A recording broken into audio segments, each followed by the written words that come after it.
Good morning po, kamusta na po kayo? Purihin ng Panginoon, ngayon po ay February 19, 2024, isa na namang edisyon ng Morning Devotion ng ating matutunghayan. Buhat po dito sa Crossroad United Methodist Church.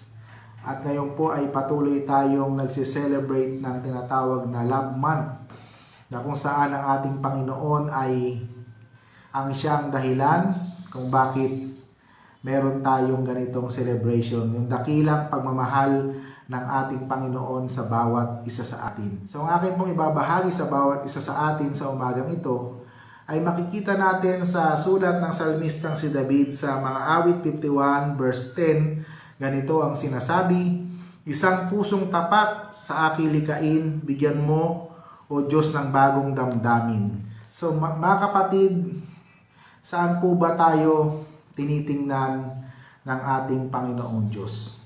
Ang ating Panginoong Diyos ay tumitingin sa ating mga puso. Batid niya ang nilalaman ng ating mga puso. At tunay nga sa bahaging ito ng banal na kasulatan, ang nais niya sa bawat isa sa atin ay yung tinatawag na pure heart o pusong dalisay. So ano po ba yung mga katangian ng isang taong merong pusong dalisay at tapat? Unang-una po nandoon po yung pagtatapat sa ating Panginoong Diyos, na kung saan kinikilala niya yung katapatan ng Diyos, at dahil doon na hindi lamang ang Diyos ang siyang nagtatapat, kundi lalo't higit tayo na mga lingkod ng ating Panginoon. Isang pusong walang pag-aalinlangan.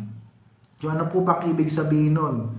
Kapag tayo ay hindi nag-aalinlangan sa ating Panginoon, dumating man tayo sa mga pagsubok, dumating man tayo sa mga challenges, nagtitiwala tayo at umaasa na hindi tayo pababayaan, iiwanan, kakaligtaan ng ating Panginoon. Meron siyang kayang gawin sa ating mga buhay.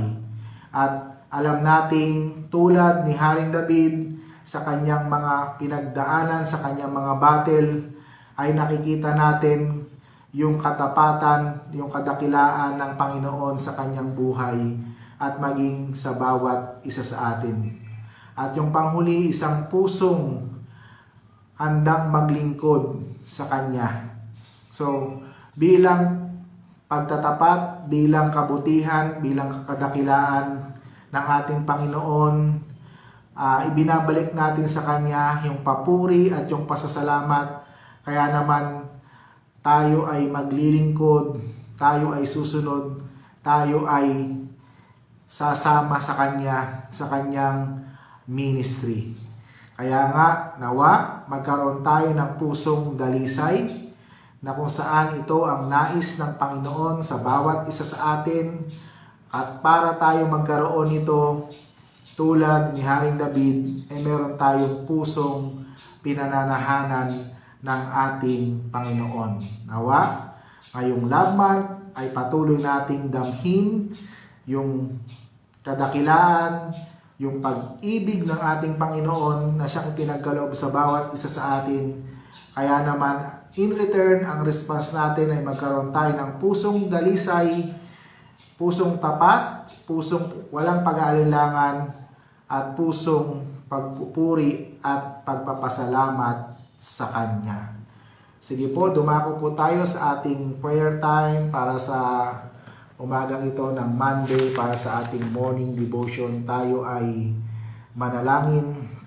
Aming Diyos na makapangyarihan sa lahat, pinupuri ka namin at pinasasalamatan sa umagang ito ng Lunes. Salamat po dahil muli mo kaming niremind na ang tinitingnan mo sa bawat isa sa amin ay aming puso. Kaya bigyan mo kami ng pusong dalisay tulad ni King David upang ikaw ay malugod sa bawat isa sa amin. Salamat po sa lahat ng iyong mga anak na nagse-celebrate ng kanilang mga kaarawan. Pagpalain niyo po sila at we pray na marami pang maliligayang kaarawan ang ipagkaloob niyo sa kanila. Salamat din po sa lahat ng iyong mga anak na walang sawang nakikinig, sumusuporta para sa aming morning devotion. Patuloy niyo po silang pagpalain at anuman po ang pinagpipray nila, bigyan niyo po ng katuparan. Samahan niyo po kami, patubayan niyo po kami sa kabuuan ng araw na ito. Huwag niyo po kaming iiwan, huwag niyo po kaming pababayaan. I-bless niyo po ang lahat ng mga kapatid namin na pumapasok sa paaralan, ang mga nagtatrabaho, ang mga may mga negosyo, at ganoon din po yung mga kapatid namin sa ibayong dagat at sa lahat ng naabot ng broadcast na ito. Pagpalain niyo po ang bawat churches na nagkakandak ng ganitong gawain. Nawa maging pagpapala ito upang lalo pa kaming lumago, tumibay, tumatag, at magkaroon ng pusong tapat sa iyo na kumikilala sa iyong kadakilaan. Marami pong salamat. Ito po ang aming panalangin sa pangalan ni Jesus na aming Panginoon. Amen. Ayan, natapos na naman tayo para sa isa na namang edition ng Morning Devotion para sa umagang ito ng Monday. At nawa ay tayo ay napagpala at patuloy na na-inspire sa ating Morning Devotion at ini-invite tayo na magkaroon ng pusong tapat na siyang nais sa bawat isa sa atin ng ating Panginoon. So mula po dito sa Crossroad United Methodist Church, ito po ang inyong lingkod, Pastor Moses. Lagi natin tatandaan na mahal tayo ng Diyos. Mabuti ang Diyos, hindi lamang noon, hindi lamang ngayon, kundi maging sa kinabukasan. God bless everyone. Paalam!